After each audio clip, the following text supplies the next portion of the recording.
और वासनाओं के कारण ही मनुष्य दुर्गति को प्राप्त होता है।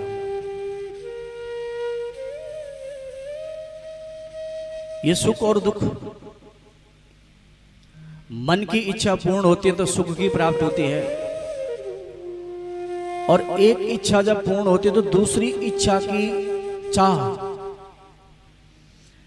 ही मनुष्य को दुखी बनाती है। और ये जीवन पर्यंत चलता रहता है।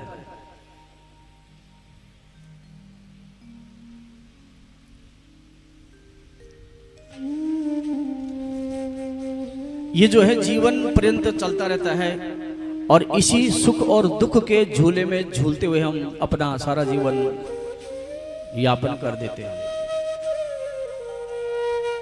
एक ऐसा सुख है जिस सुख की प्राप्ति के लिए हमने पूरा जीवन व्यतीत कर दिया, लेकिन उस सुख की हमें अनुभूति तक नहीं हुई, और हमें स्वयं भी पता नहीं कि वो सुख कौन सा है जिसकी हम कामना करते हैं। यदि इंद्रियों के सुख को ही सुखी जीवन या सुख माना जाए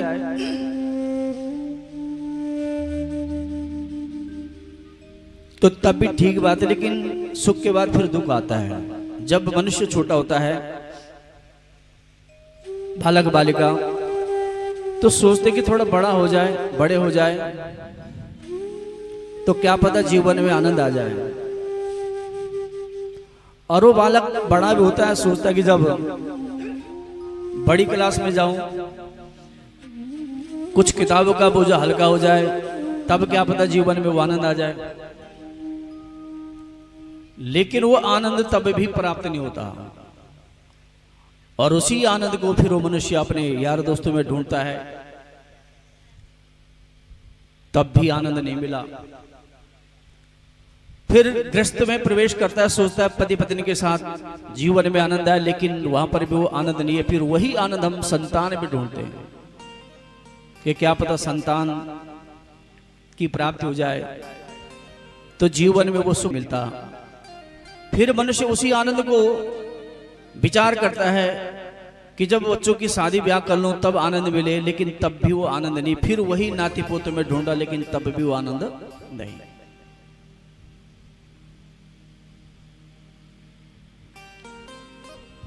तब भी मनुष्य को आनंद व सुख की प्राप्ति नहीं होती, और अंततो गत्वा उसको ढूंढते ढूंढते खोजते खोजते पूरा जीवन खपा देता, लेकिन वो आनंद नहीं। तो वो आनंद इसलिए हमें प्राप्त नहीं हुआ,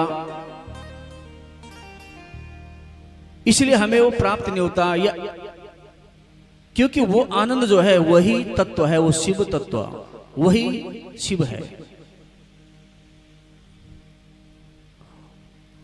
और वो आनंद तब प्राप्त होता है जब हम कथाओं का श्रवण करते हैं, और वो आनंद स्वयं मनुष्य के अंतःकरण में विराजमान है। जैसे दूध है और दूध से दही बन गई, और उसी को मथा तो छाछ, घी और मक्खन भी प्राप्त होगा, लेकिन कब? जब उसका मंथन किया।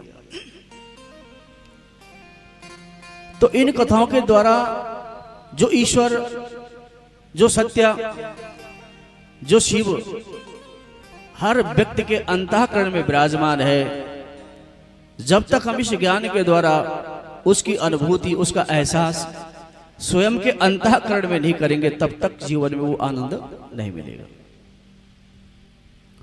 और उसी सुख को ढूंढ लेकर हम यत्र तत्र सर्वत्र भ्रमण करते हैं,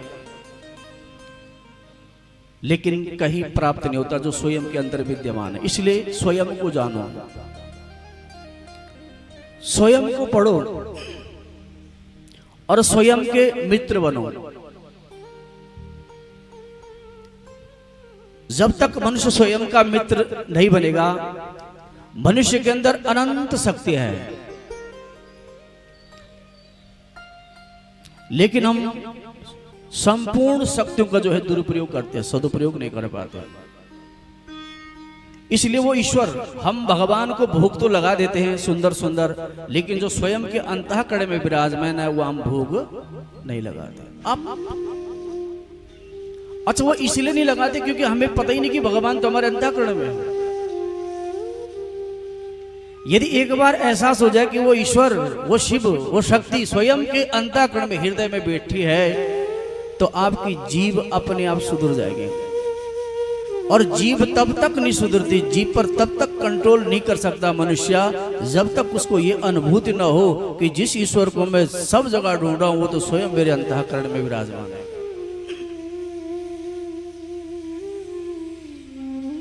और जिस दिन उस शक्ति का एहसास हो जाए, आभास हो जाए, तो ईश्वर कहीं दूर नहीं है। आपको लगने लग जाए कि स्वयं मैं ही शिव हूं, क्योंकि मनुष्य उसी शिव का अंश है।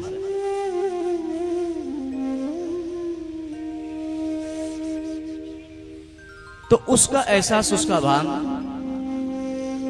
तभी होगा जब हम कथाओं को भली भांति श्रवण, इसलिए कथाओं को सुनो, और कथाओं के सुनने के साथ साथ मनन और चिंतन भी होना चाहिए। आज मनुष्य अपने ज्ञान का उपयोग केवल धन कमाने के लिए करता है। ज्ञान तो है, और कई बार ये भी देखा जाता है कि मनुष्य ईश्वर की प्राप्ति के लिए ज्ञान को प्राप्त करता है, लेकिन लक्ष्य भूल जाता है और उसी ज्ञान को फिर धीरे धीरे करके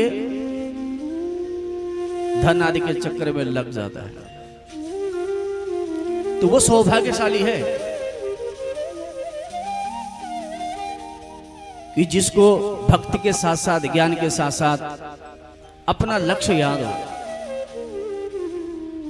कई बार हम भक्ति भी करते हैं, लेकिन भक्ति के साथ साथ फिर अहंकार में डूब जाते हैं कि मुझसे बड़ा भक्त कोई नहीं, और अपनी भक्ति का ही प्रदर्शन करते रहते हैं। तो ईश्वर तो जो है, भगवान तो जो है, अपने भक्तों को बड़ा प्रेम करते हैं और यही चाहते कि तुम मेरे पास आओ, मेरे गोद में बैठो। इसलिए स्वयं को जानो,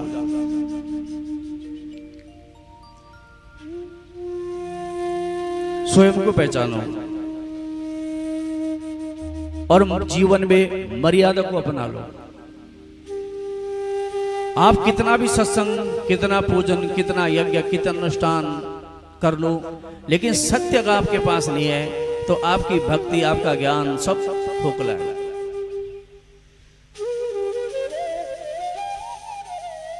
शास्त्र बोलता है सत्य को अपनाओ, सत्य ही सनातन है। तो उस सत्य को जिसने अपना लिया